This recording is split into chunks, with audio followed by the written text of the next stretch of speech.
గత 15 రోజుల నుంచి మాజీ ఎమ్మెల్యే తోపుదుర్తి ప్రకాష్ రెడ్డి గారు పాపంపేటలో భూ కబ్జాలు జరిగినాయి, దానికి అండగా పరిటాల సునీతమ్మ ఉందని చెప్పి తప్పుడు ఆరోపణలు చేయడం జరుగుతుంది. ఈ తప్పుడు ఆరోపణల పైన తెలుగుదేశం పార్టీగా తీవ్రంగా ఖండిస్తున్నాం. ఎందుకంటే 2024లో తెలుగుదేశం పార్టీ అధికారంలోకి వచ్చిన మరుక్షణం నుంచి ఈ 18 నెలలు రాప్తా నియోజకవర్గం అభివృద్ధి వైపు నడిపిస్తూ ప్రతి రైతు లక్షాధికారి కావాలా, ప్రతి వర్గము సుఖ సంతోషాలతో ఉండాలని చెప్పి నిద్ర ఆహారాలను మాని పరిటాల సునీతమ్మ గారు, పరిటాల కుటుంబ సభ్యులందరూ కూడా అభివృద్ధి వైపు నడిపిస్తూ ఉంటే, మరోవైపు అది చూసి జీర్ణించుకోలేనటువంటి ప్రకాష్ రెడ్డి మరి పరిటాల కుటుంబం పైన తప్పుడు ఆరోపణలు చేయడం జరుగుతుంది. మరి పాపంపేటలో పాపం జరుగుతుందని చెప్పి చెప్పడం జరుగుతుంది.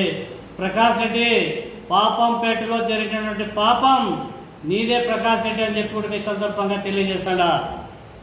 మరి ఎందుకంటే నువ్వు ఒక రాజకీయ నిరుద్యోగివి, నీ రాజకీయ భవిష్యత్తు కోసం రాజకీయ పబ్బం గడుపుకోవాలని మరి పరిటాల కుటుంబం పైన తప్పుడు ఆరోపణలు చేస్తే ఊరుకునే ప్రసక్తే లేదని చెప్పి ఈ సందర్భంగా హెచ్చరిస్తాడు. ఎందుకంటే పరిటాల సునీతమ్మ గారు నిజంగానే నువ్వు అనగానే అంటున్నావు పులి అని, నిజంగానే పరిటాల కుటుంబం కానీ పరిటాల సునీతమ్మ గారు కానీ నిజంగానే పులిగా 3 సార్లు నీ పైన గెలవడం జరిగింది.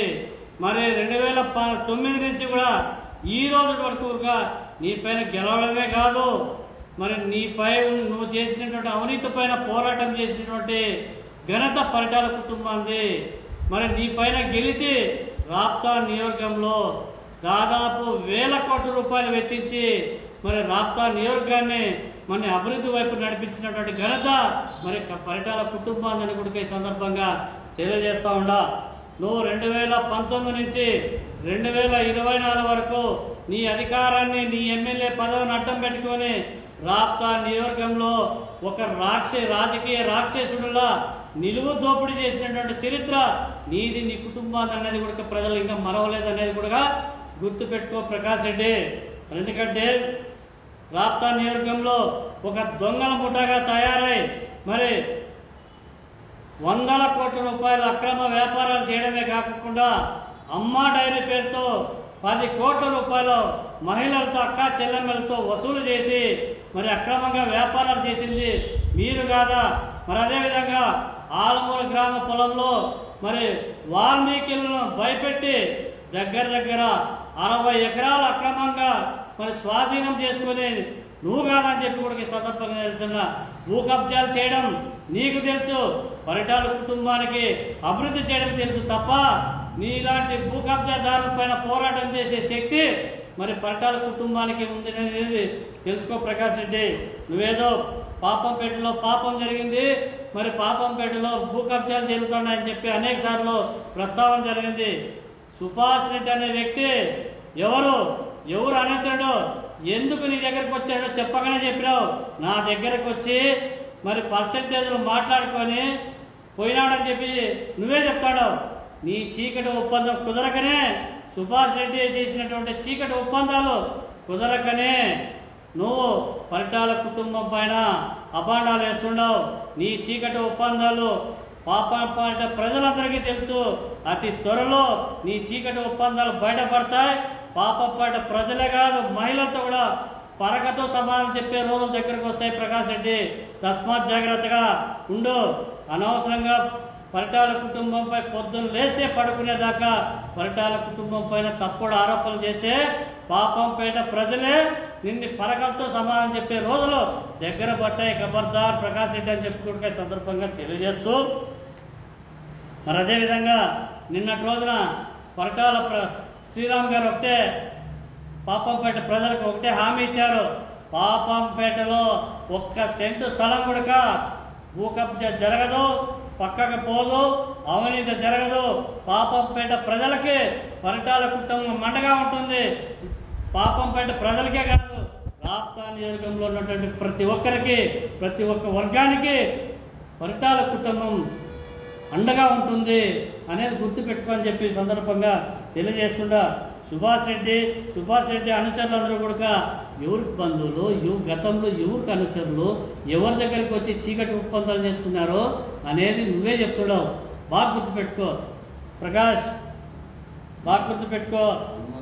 రోజులు దగ్గర పడ్డాయి. గతం నుంచి 2-3 సార్లు నీ రాజకీయ భవిష్యత్తును సమాధి చేశారు. భవిష్యత్తులో కూడా శాశ్వతంగా రాప్తా నియోజక ప్రజలు రాజకీయ సమాధి చేయడానికి సిద్ధంగా ఉన్నారనేది కూడా గుర్తుపెట్టుకో. పట్టాల కుటుంబం పైన, పట్టాల సునీతమ్మ గారి పైన భవిష్యత్తులో నువ్వు గెలిచేది లేదు, మేము చూసేది లేదని చెప్పి సందర్భంగా తెలియజేస్తాడా. ఈరోజు పాపంపేటలో జరిగినటువంటి అవినీతి అని ఏదో అడ్డం పెట్టుకొని పట్టాల కుటుంబాన్ని తిడతావు, జిల్లా కలెక్టర్ని తిడతాడావు. బాగా గుర్తుపెట్టుకో. జిల్లా కలెక్టరు కోర్టు పరిధిలో ఉన్నది. కోర్టు పరిధిలో ఉండి అది ఏదైనా ఉంటే సివిల్ కోర్టులో తేల్చుకోమని చెప్పి ఒక ఆర్డర్ ఇచ్చిన తర్వాత ఆ ఆర్డర్ని చూసి నువ్వు మాట్లాడిన వెంటనే ఆర్డర్ వచ్చిందని చెప్పి చెప్పుకోవడం జరుగుతుంది. పరిటాల సునీతమ్మ గారు ఆధీనంలోనే మరి అధికారులందరూ కూడా సివిల్ కోర్టులో తేల్చుకోమని చెప్పి ప్రజలకు హామీ ఇవ్వడం జరిగింది. అది గుర్తుపెట్టుకోని చెప్పి సందర్భంగా తెలియజేస్తాడా. ఏదేదో అంటున్నావు, 950 ఎకరాలు అంటావు, మరొకసారి 230 ఎకరాలు అంటావు, ఇప్పుడు చూస్తే 25 ఎకరాలు అంటావు. నీ మాటలు పాపంపేట ప్రజలు నమ్మరు. గతంలో కూడా నీకు ఓటు ద్వారా సమాధానం చెప్పినారు, భవిష్యత్తులో కూడా ఓటు ద్వారా సమాధానం చెప్తారని చెప్పి ఈ సందర్భంగా తెలియజేస్తాడా. అదేవిధంగా ఈరోజు అతి త్వరలో నువ్వు చేసినటువంటి అవినీతి పైన అరెస్ట్ కాబోతుంటావని తెలిసి ఈరోజు ఏదో పరిటాల కుటుంబం పైన పోరాడుతుంటే నావన్న అరెస్ట్ చేస్తుందని చెప్పి చెప్పుకోవాలని చెప్పి ఇలాంటి మాటలు మాట్లాడుతున్నావు. రాష్ట్ర వ్యాప్తంగా గత ప్రభుత్వం మంజూరు చేసినటువంటి ప్రభుత్వ ఇల్లు పైన నువ్వు కాంక్రీట్ సమస్య పైన కాంట్రాక్ట్ తీసుకొని రాష్ట్ర వ్యాప్తంగా మరి ఎన్ని వందల కోట్లు అక్రమంగా బిల్లులు చేసుకున్నావో గుంటూరు జిల్లా కలెక్టర్ స్వయంగా ప్రకటన చేయడం జరిగింది. గుంటూరు జిల్లా కలెక్టర్ గారే మరి ఈ సంస్థ అక్రమంగా బిల్లులు వసూలు చేసుకొని పనులు పూర్తి చేయలేకపోతున్నారు అని చెప్పి చేయడం జరిగింది. దీనిపైన సమగ్ర విచారణ జరుగుతుంది. అతి త్వరలో నువ్వు అరెస్ట్ కాబోతున్నావు. నీ అరెస్ట్ని అక్రమ అరెస్ట్గా చూపించుకోవాలని చెప్పి ఇలాంటి తప్పుడు ఆరోపణలు చేస్తున్నావు. ఖచ్చితంగా నువ్వు అరెస్ట్ అవుతావు, లోపల పెట్టే పరిస్థితి కూడా వస్తుందని చెప్పి తస్మాత్ జాగ్రత్త ప్రకాశం చెప్పుగా ఈ సందర్భంగా నీకు హెచ్చరిస్తాడా.